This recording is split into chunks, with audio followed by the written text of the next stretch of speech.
Alright, before it starts getting too late here, I'm going to share with you some of my notes, and also going to recommend another channel.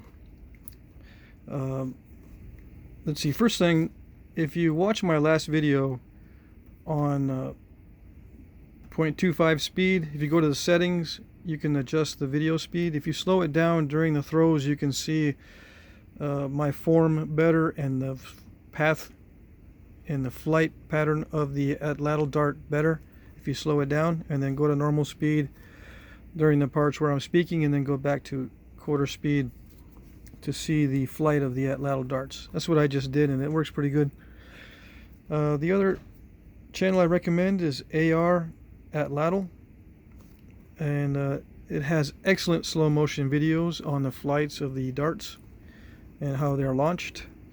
And I'm going to go over some notes I have on John Whitaker. Actually, I have a couple of research papers by him and others. I'll get into that in a minute here. What I'm going to do is I'll explain a few things that I'll be discussing later on in future videos, so you know what I'm talking about. First of all, there's certain ways that the researchers are analyzing these darts. Okay, and it's good to know what they are talking about, obviously. They have something in the literature called a fulcrum. I hope I spelled that right. Or the balancing point of the atlatl dart. Okay. Now that one, the balancing point, according to the papers by John Whitaker, let's see if I got it here.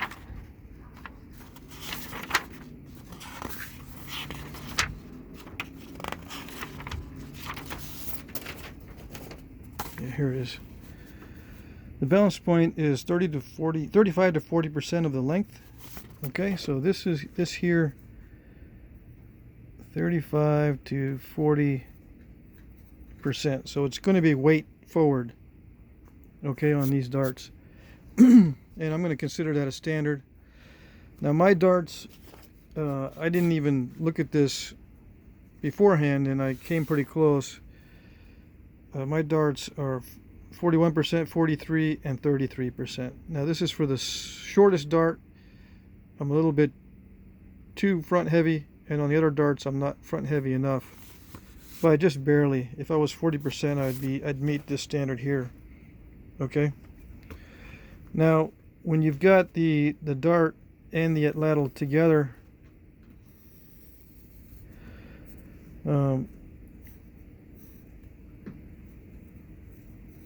there is also a balance point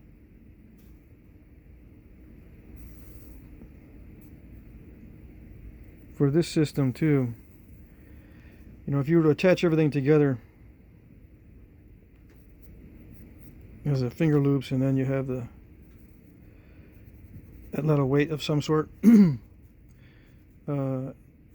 you attach these together with like a rubber band or something and balance them, the balance or the fulcrum is about right here. Okay. Now some people have their balance points way out here. Justin Garnett, he uses this one here, where the balance point of these two together, the atlatl and the dart, is just above the wrist. Okay, so it's not exactly at the finger loops or at the finger grip, but at the wrist. So just ahead of the base of the atlatl. Okay, so that's the fulcrum there when you're measuring both of them together. So I'll be using these standard, so-called standard measurements or ideas in my videos. Okay, now I was going to do a video, well, I'm probably still going to try to do it, on shooting and penetrating a carcass or some other type of target. Okay, but I found some literature already done on the subject, so I don't have to reinvent the wheel. I'm going to share it with you right now. This is from a paper by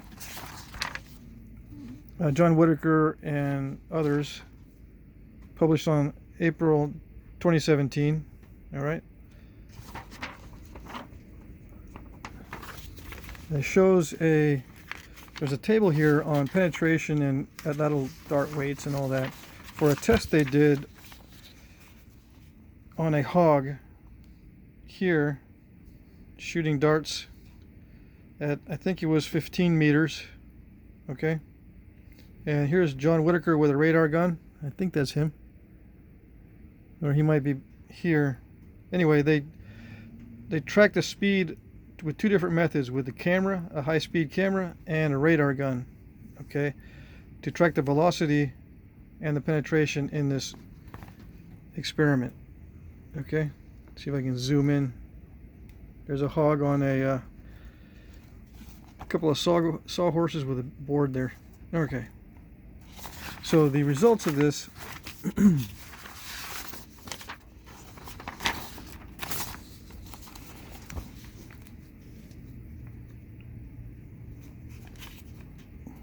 I highlighted and I translated some of these measurements into, grains and inches here, because it's all in metric except for the miles per hour here.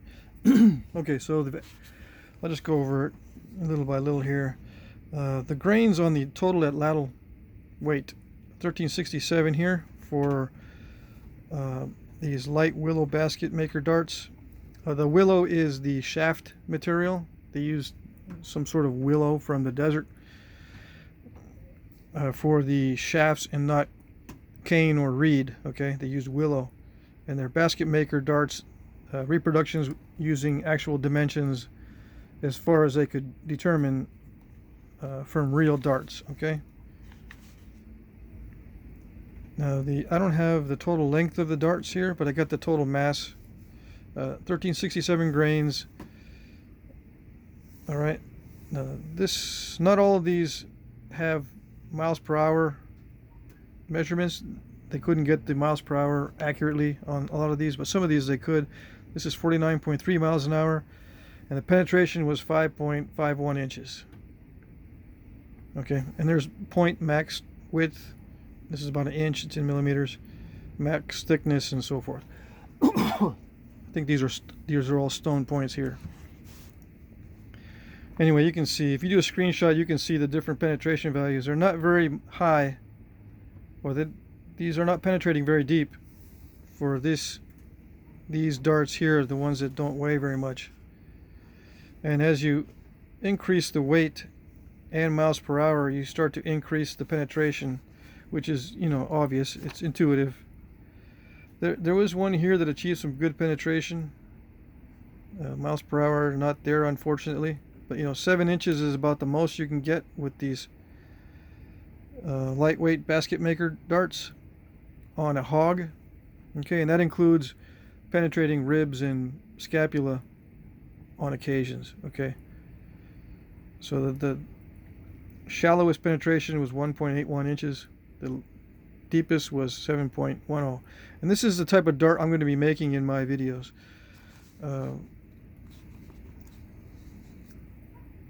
Because I want to try to stay on the short side. I want to go 6 feet or shorter on my darts, and I'll tell you why in a little bit.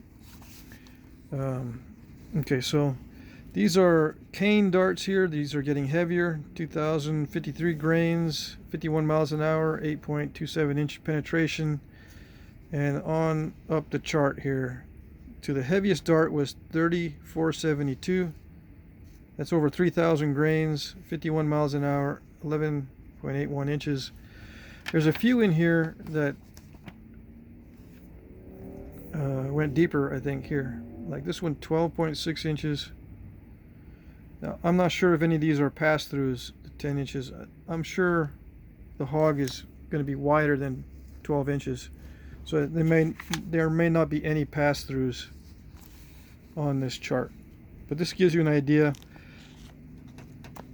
These penetration tests have already been performed by several people, including John Whitaker and his crew. The other studies I'd have to pay for to find out what their data is, but it's very similar. Okay, and just as a reminder, my darts, the grain weight on mine range from 1484 to 1044. I'm not going to be shooting much more of this really lightweight dart. I was shooting it just because I wanted to get a comparison, you know, get an extreme comparison, so I can understand what's happening with the atlatl system. Okay. Now, what was I going to discuss? I was going to discuss something here. Anyway, I've got some more notes. I've been collecting a bunch of notes. I've scaled these up to actual size. This is a previous reproduction I made just to compare different cultures, different time periods. The four-shafted atlatl dart points are, you know, they range in size. That's the whole point. But the diameter seems to be pretty consistent. Okay, this is a Langtree point. This is a Shumla point. Okay, the point styles are different, but the diameters seem to be pretty consistent. This is the one that I was trying to reproduce. Okay, so I've got some close-ups. I've got some other dart points photographed with this particular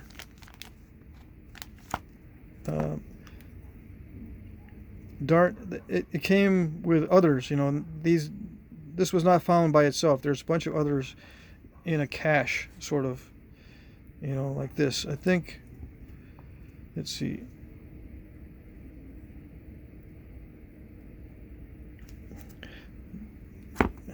One of these is this one here. You know what I mean? I think it might be this one on this side. Anyway, so it just gives you kind of an idea. This is this is also that point. Yeah, it shows one side here and then the back side there, and so forth. I've got other things in here I'll be discussing later. I'll be doing reproductions of various points. These are from the Ozarks, so I'll be discussing that too eventually. This here is an illustration of an atlatl dart and atlatl on atlatl rock in let's see, Valley of Fire National Park or something like that. I'll put the link to this website in the description. But you can see there's some distance behind the fletching, and the fletching is not very substantial. And if this is to be taken literally, you know, the atlatl is illustrated very well, so you know, I think the proportions are pretty good, and the basic idea is pretty good. Okay. Let's see what else. Yeah, I've got several pictures of real artifacts. Sometimes the scales are off. Like, I don't even think this scale here is correct for this atlatl, but this is full size and a correct scale for these darts. Sometimes these atlatl dart foreshafts are really short, so that transition is going to have to be very well tapered and smooth in order to achieve a lot of penetration, if that's what they wanted. Now, one of the websites that I saw, I think it's Thunderbird atlatl, said that they believe the short four-shafted points were used for warfare because they don't penetrate very well on game, and that could be true. All right, but I haven't gotten into that research. very much. Anyway, there's some more information on different types of atlatl spurs, and I've tried to size up a lot of these different artifacts to actual size. Okay, so that's what I've been doing in my time off from making videos, is gathering a bunch of notes.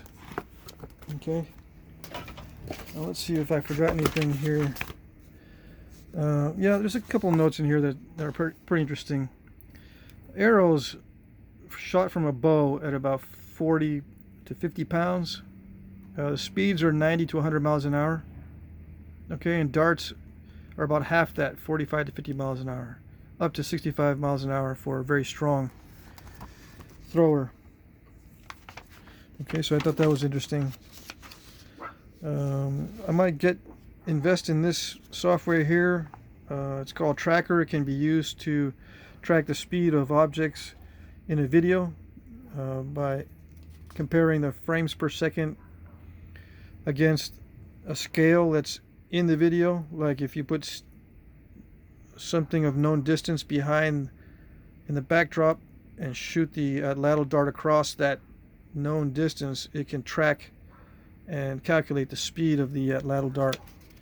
So what I think I'll do is I'll put stakes in the ground and fire one of my darts, or fire some darts over the top of those stakes, so that I have reference points, and then I'll see how much this tracker program costs. So hopefully it's not too much.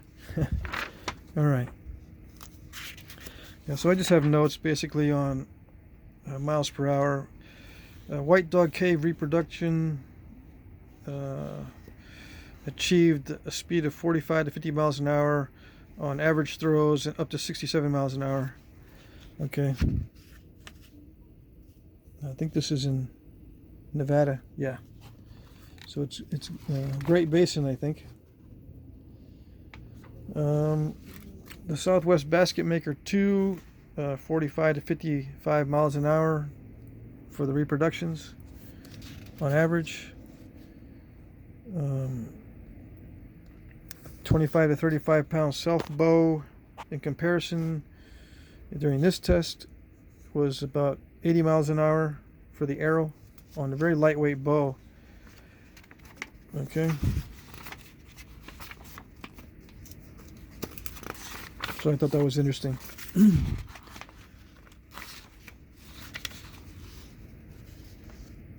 Okay.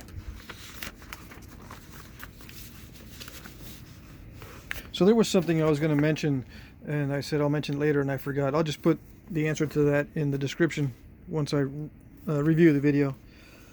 So that's it. I think I'm done with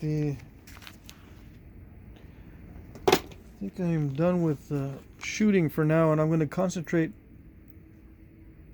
on making an actual reproduction. These are experimental. These particular atlatls, these are for experimentation. I'm going to go ahead and make an actual reproduction. And then I'm going to make a guess as to what type of atlatl and dart were used with these Baker points. Alright, so that's my goal. I'm going to mount 6 Baker points on what I think they look like mounted onto an atlatl dart, and what type of atlatl was used. But before I do that, I'm going to make an actual reproduction of an atlatl and dart system. I'm going to try to find one that was discovered in the lower Pecos region or somewhere in West Texas or something like that. If not, I'll just pick one from a close by area in the Southwest, make a reproduction, and then shoot a few darts out of that and see. Oh, I know what I was going to do. It makes a difference here on the point weight. If you have a heavy point that's way out in front with a long dart, it pulls, or there's a lot of front weight pulling the system down. in the front if you use a large point. Now if you shrink the dart down, you can afford to have a large point on the tip and not mess with this balance. Okay, now some guys will shoot with a very heavy and a very long front for their atlatl system. Okay, they'll have a very heavy front part of their atlatl system. But I'm going to try to keep the fulcrum here at 35 to 40% with a heavy point. Like the Baker point is pretty heavy, so either I'm going to have to put a big counterweight on the atlatl, or I'm going to keep the dart short, or maybe I'll do a combination of both. So I'll be practicing with shorter darts for that reason, and see how it works out. But yeah, it makes a difference what you're using up front for this balance system. If there's a atlatl with no weights and there's evidence of no weight at all for the atlatl, this dart cannot be very front heavy if you want to maintain this balance point here. Okay, unless the balance point was, much further forward, you have to keep the dart short or very light in front here. Like if you use a hardwood for the atlatl dart shaft, it's going to be heavy in front, because this is a thick end usually. It tapers down to the thin end here, so you can have some flexibility in the rear of the dart. Okay, that's what I was going to mention. Alright, so I think that's it. And hopefully the series won't be too long. Okay.